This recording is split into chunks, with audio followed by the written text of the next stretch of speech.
Hey guys, this is a call for basketball. Just want to make a quick video about this situation that just went down. I don't really want to get into this, but fuck it. I'm gonna make a video about it because I feel like I should. So this is about the Kyle Rittenhouse shooting. He was acquitted of all charges, and I think, in my opinion, that was the right decision because they attacked him and he had to defend himself. They were rabid, vicious people, and they deserved to be put down. And he aimed a gun at him, so what would you think he was supposed to do?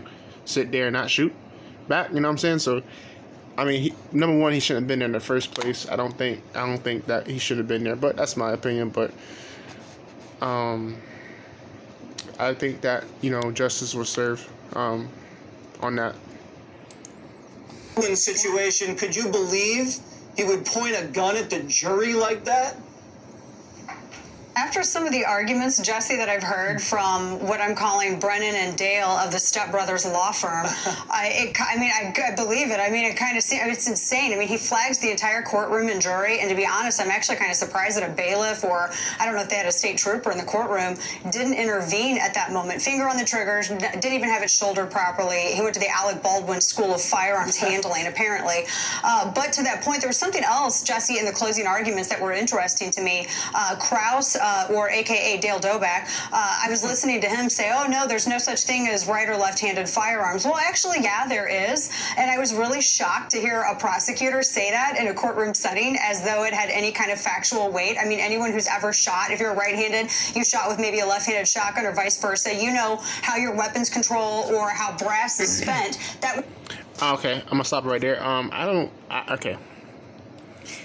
This is Fox News, right? I don't like the back and forth, because it's all about division and stuff at the end of the day. But I don't like that shit anyway. But at the same time, the man had to defend himself. And he did what he had to do. If that was you, if that was your son, would you want him to pull the trigger if he was getting beat? I mean, let's be real.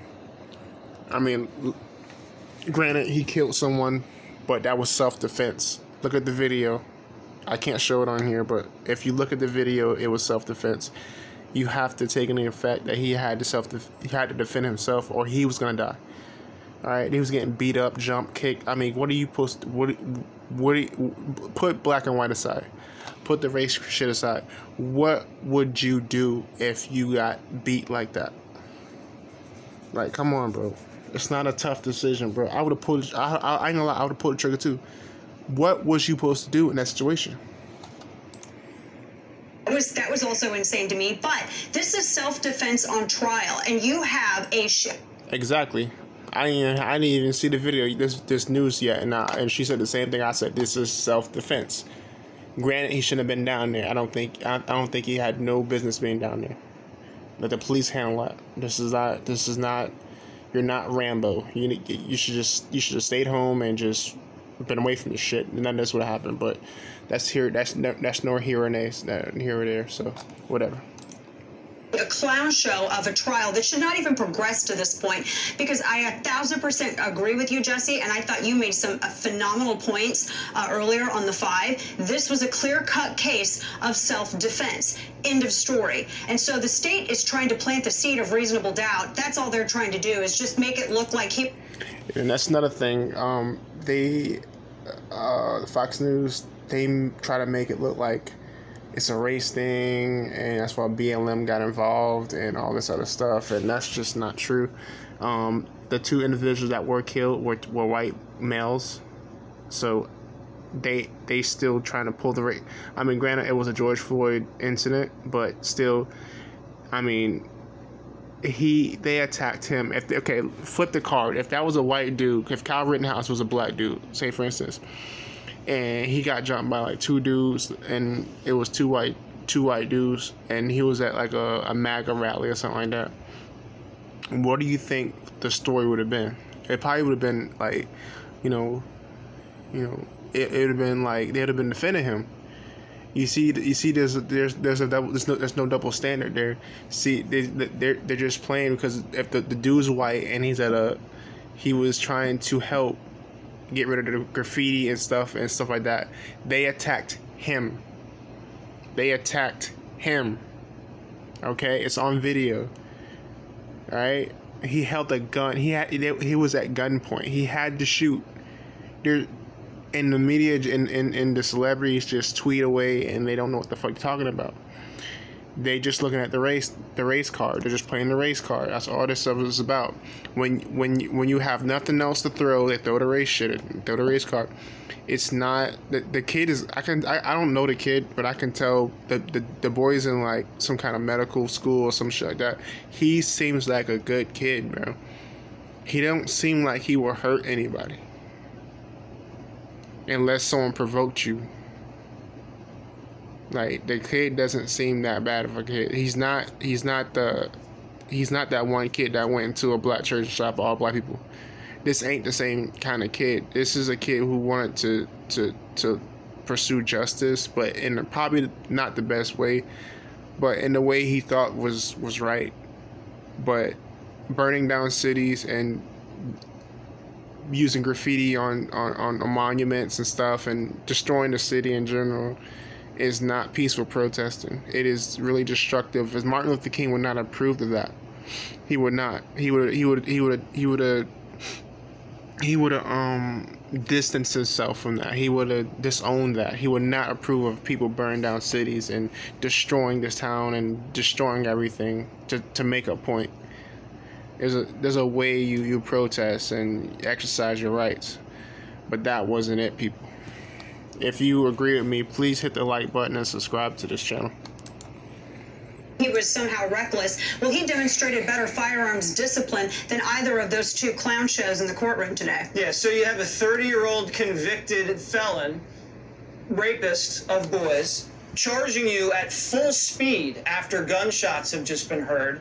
He's threatened your life, he's screamed F you, and he lunges for your weapon. That's just one. And then you have another guy hitting you in the head with a skateboard. You're falling down on the ground, some other guy kicks you in the face, and another guy points a loaded Glock at your skull. And I honestly watched this video in slow motion today. You're looking at it right here on the screen. In a sense, Kyle showed amazing self-restraint in that situation. And that should be applauded.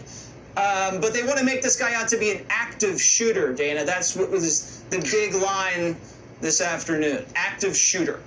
Which, yeah, that's actually incredibly offensive, as it's a diminishment of mass casualty incidents. And there's a huge difference between someone who's obviously going out to carry out a mass casualty incident and someone who's forced to defend himself and doesn't even actually bear and present his firearm in that manner until he's knocked to the ground. The video is completely clear. And the discernment that he showed when Gage Groskowitz was approaching with his Glock extended. You know, in some states, low ready and then full presentation, you're talking about the difference between a misdemeanor and a felony.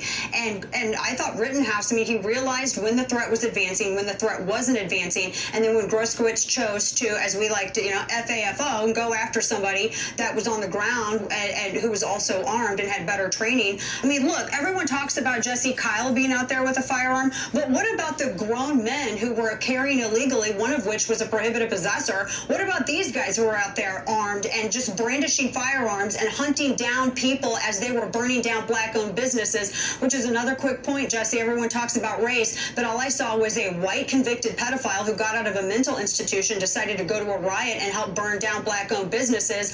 Another white domestic abuser's charges included strangulation and kidnapping, and another white criminal who was illegally carrying a firearm. White, and white, all with Antifa, burning down black-owned businesses. So if people want to have a discussion about race, there you go. It's really well said, Dana, and that's how the press is going to prime this thing. They're already priming it for riots, and that's why they have the National Guard out there. As we said at the top, the jury's going to start deliberating first thing tomorrow morning. Right. But I mean, if you have a white guy that shot two white guys, a third white guy was wounded in an all-white city with a Democrat governor, Democrat mayor, Democrat DA, the press is going to want to make this about race. And as you saw today, they checked this kid's phone.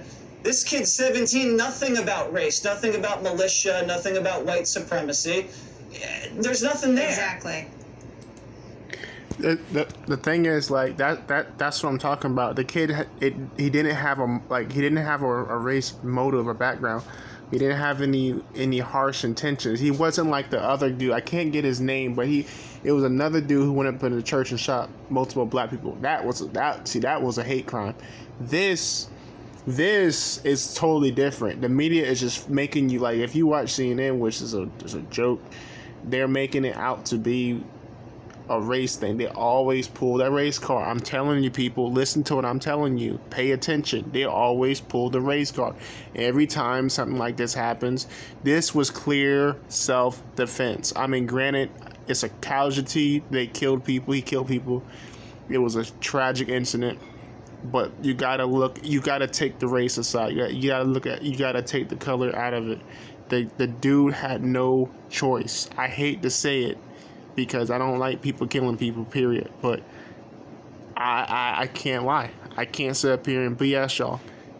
He had to defend himself, bro. Straight up. He had to pull the trick. He had to. It's either you or me. It's either you or me. I'm taking you out. The fuck? I am taking you out, bro. I am not playing with you, bro. If I got an AR-15, bro, I'm taking your ass out, bro. You point a gun at me? Pow, pow, pow. Ain't no discussion. Ain't no talking. I'm lighting your ass up. Don't attack me. I didn't attack you. Don't attack me. Straight up. I'm not gonna sit up here and be like, oh, he white. He shot on a white person. Nah, fuck that. I'm self-defense. I got a right to bear arms. I'm gonna fire at you. You point a gun at me. Straight up. I don't give a fuck who you are. Nothing there at all whatsoever, and they are absolutely incorrectly making this about race when really it's about self-defense on trial. And one more quick point, if I may, Jesse, when the state was arguing in their closing arguments, and they actually said that because Rosenbaum, I guess, didn't bring a firearm to a fight, it was unfair for him. Well, you don't go around looking for trouble, and you don't have to meet that consequence. But here's the thing: he said, why couldn't Kyle Rittenhouse just fight him with his fist? Let's keep in mind that the exact type of rifle that Kyle Rittenhouse was carrying that evening is actually the firearm that is involved in the least homicides. FBI crime reports, UCRs, you can find 2015 to 2019, that's the last year available, shows that hand, feet, and fists are double the amount used in homicides and homicide cases than long rifles like Kyle Rittenhouse's. So I thought that was an interesting point that the prosecutor just inadvertently, accidentally walked into. Well, it's just another one of those narratives that are just blowing up in their face. Dana Lash, thank you so much for joining us on Primetime. Always good to see you. There you go, people. Alright, I just wanted to make that video, get that out the way, because I feel like that video had to be made, so I want to get that video done. It was on my mind lately. We have a live look there in Kenosha. All charges were dropped, rightfully so. It was justified for what he did, so. Alright, guys, see you.